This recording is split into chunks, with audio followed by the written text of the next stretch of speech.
everyone, my name is Christine from these Succulent Buddies. Hi everyone, my name is Chanel. And that's my daughter. Make sure to say hi to her in the comments below because she loves that. So today will be all about succulent propagation by beheading of our different succulents here. And there's a reason why I'm beheading some of them. Most of the time I behead, guys, to propagate because it is the quickest way of propagation. Other than propagating the top to let it regrow new roots, leftover stems actually do grow a bunch of new babies for me. And this is how I multiply my collection quickly and create succulent clusters. But let me go ahead and show you guys why I am beheading some of these. So first off, we're going to be beheading our Echeveria fredives for today because first of all, this is in a 4-inch small terracotta pot and I think they've outgrown their pot. And then another thing is I have this particular succulent right here growing outdoors. I have some leaf propagations here. Something happened. I don't know. This is the reason why I like to keep my succulents indoors because I can control everything as far as temperature, water, and everything. But here it seems like some rot started to happen to this stem here. So in able to save the top part right here, I need to go ahead and cut that. So you can see that is a sign of rot right there, and then there's actually some new roots that are starting to grow in the stem. So we just cut right where the rot seems to have started. It looks like it started in the middle of the stem and not the bottom there because that is actually completely healthy, meaning that can grow new babies for me. See that, guys? That stem has started rotting and I'm honestly not sure why, because obviously it didn't come from the roots as I kept that soil very dry except when it rained. But when your succulent starts to rot, you'll often notice something like this. And then you also start to see new roots start growing, trying to save itself. So we are going to go ahead and cut off all that rot. Try to cut at an angle right there. So that is it. We're gonna try to see what happened, in the stem here. I don't know why it rotted, but see, there it is. It started rotting in the middle of the stem and I don't know what happened. And there is our succulent cutting up close. No more rot, so this should be okay. My daughter will apply cinnamon and then I'm simply going to plant it in very dry and well-draining soil and make sure not to give it any water until it grows roots. And since I went ahead and beheaded that plant, I might as well behead the other two so that these two stems can start growing me babies. I've been waiting for them to grow stem babies, but they're not growing any. And I see a little tiny baby thing right there, but I swear that's a mother of thousands. I can never get rid of those guys. But I'm gonna go ahead and cut this over here. I hope you guys can see that. Just right below. There you go. See that? Clean cut. And then these right here, these leaf nodes right here, that is where new roots will start to grow, and as well as down here. But it's going to take about 3 to 4 weeks for fredives to root, maybe even 2 weeks depending if it's nice to me, but they take about that long. My number one rule, guys, no roots, no water. And let's go ahead and behead the last one. I know that they were growing nicely in this pot, guys, but it has gotten too small for them. And if I keep them in there any longer, it will stunt their growth. So hence why I went ahead and beheaded them. Now, this pot, these roots won't have so much leaves to support because the plant is no longer there. It's going to go ahead and generate new growth for survival, and new babies will start to pop out all along those stems. And for our last fredives beheading, I grew these fredives from leaf. They are a couple months old, and as you can see, the stem has grown to the point where it is bent. So I'm now going to cut these off so they can grow their own new root system, and those the old stems there can grow more babies for me. These will actually generate new babies, and then that's more fredives, leaf propagation. That one is Douglas Huth, and they will stay in that pot happily. And I'm gonna go ahead and plant these. So these big ones here, the big ones that I planted, when I cut it off before, because they were also leaf propagations. Actually, they were about this size, and this is less than a year later. Now they're this big. So these guys will eventually grow this big and develop those nice colors once they are nicely stressed. When they are babies, they normally stay a little bit on the greener side because I do have to keep their roots moist to keep growing. Moving on to this really big Echeveria Polita. Forgot what episode number, but I'll put it up on the screen. When I first bought her and repotted, oh my god, I think it was about this size, and the mother plant has gotten so big, and she has since then given me 2 babies. And then if you look really closely at the stem there, there's actually a baby growing right there, and there's another baby somewhere else. In order for this stem right here to grow and generate babies faster, I'm going to go ahead and behead the mother plant here and reroot her and the 2 babies. And that just fell off, but that's okay. But isn't she just a really beautiful green? So guys, just behead like this. As you can see, I'm not going to behead right from there, because this stem can also grow new babies for me. Actually, I think it already is. Oh, never mind. It was just a perlite. Anyways, just go ahead and cut it off right there. And then the little baby here, cut it off right there. I don't like to cut off these stems because they will grow new babies for me, as well as the mother stem.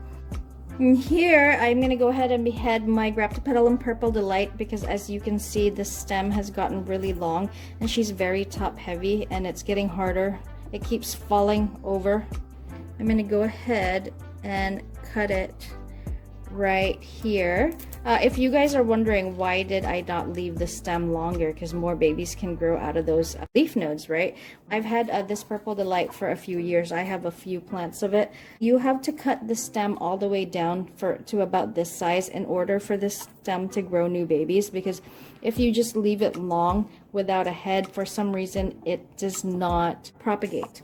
So leave it this short. This is a good height right here, and it should give you about another baby or 2. And I already have a stem baby growing right there, actually.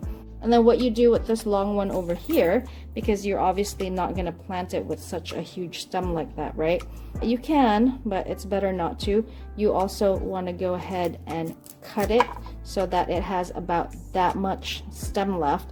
And you want to go ahead and callus this, put cinnamon on it before planting it in very dry, well draining soil. And same thing, no roots, no water.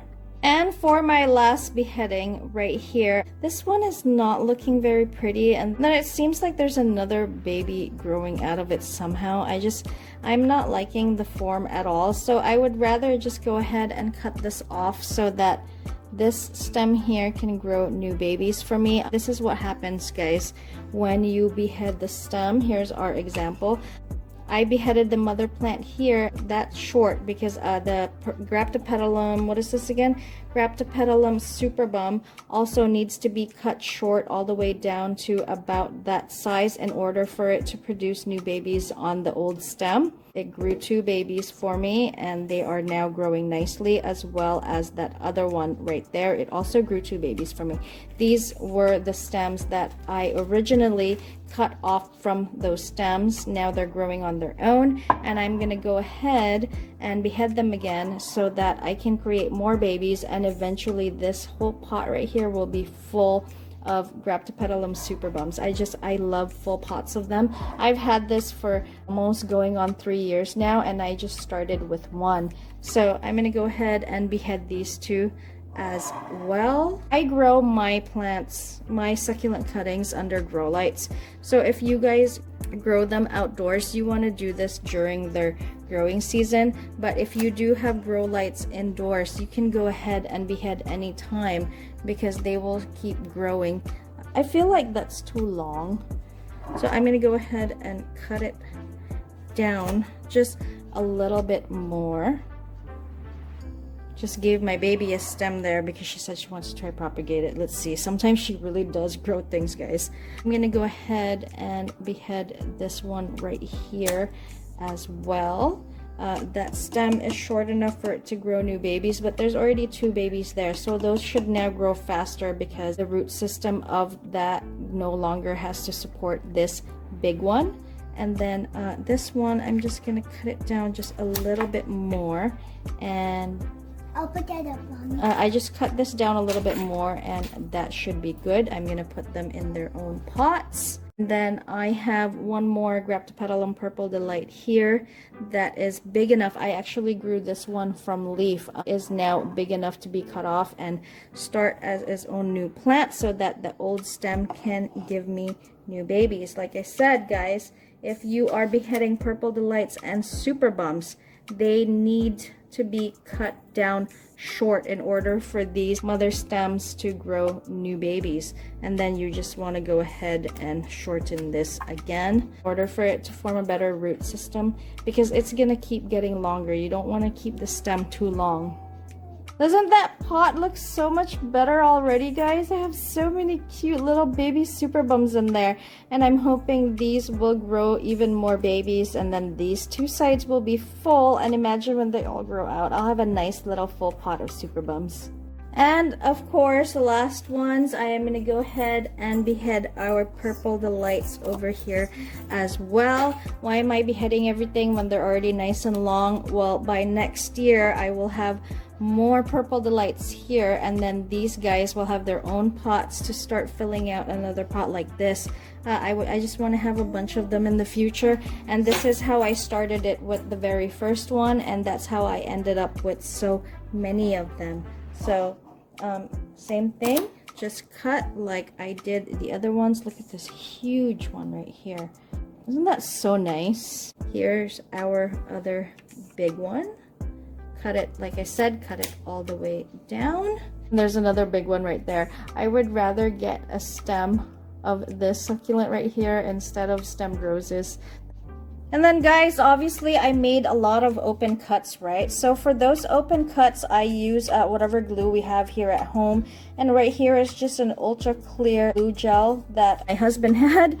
And you see these wounds that you made here? You want to go ahead and put a super glue or whatever glue, or wood glue, whatever you have. In my case, this one, over those cuts, prevent any moisture from getting in there, because if moisture does get in there, guys, your stem could rot, and then it could no longer grow new babies for you. This is very important, especially if you are growing succulents outdoors. If they are indoors, then it's fine. Obviously, they're not going to get wet by rain, right? But I will put these back outdoors later on today. So I'm going to go ahead and seal these cuts with glue. It does not harm the succulents at all. I have done it multiple times, but a really good step to take if you don't want those stems to rot on you, because they can still grow a bunch of babies for you in the next couple of years.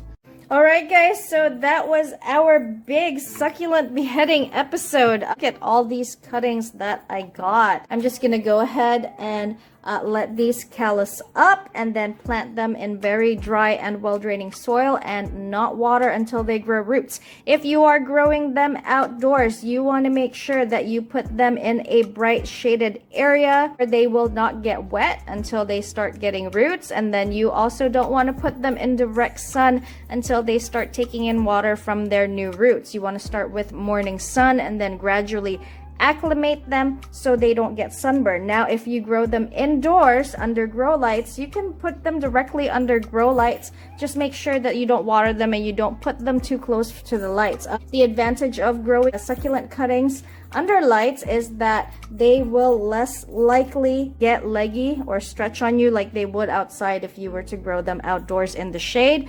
I like to grow them under grow lights to keep the compact shape, and then eventually later on when they have roots and they start taking in water, I introduce them back to natural sunlight outside. But for now, they will all stay inside to grow new roots for me. And I am so excited. Look at that. It's so many and they're so pretty. And it with each and every single plant, guys, I started with just one and I just kept propagating from leaf and beheading, and that is how I ended up with so many clusters years later. So I hope this video helped somehow. If you guys have any questions, please don't forget to leave a comment down below and I will get back to you. Please like this video. Again, this is Christine from These Succulent Buddies, and I hope you guys have a wonderful day. Bye, guys. Bye. Happy New Year.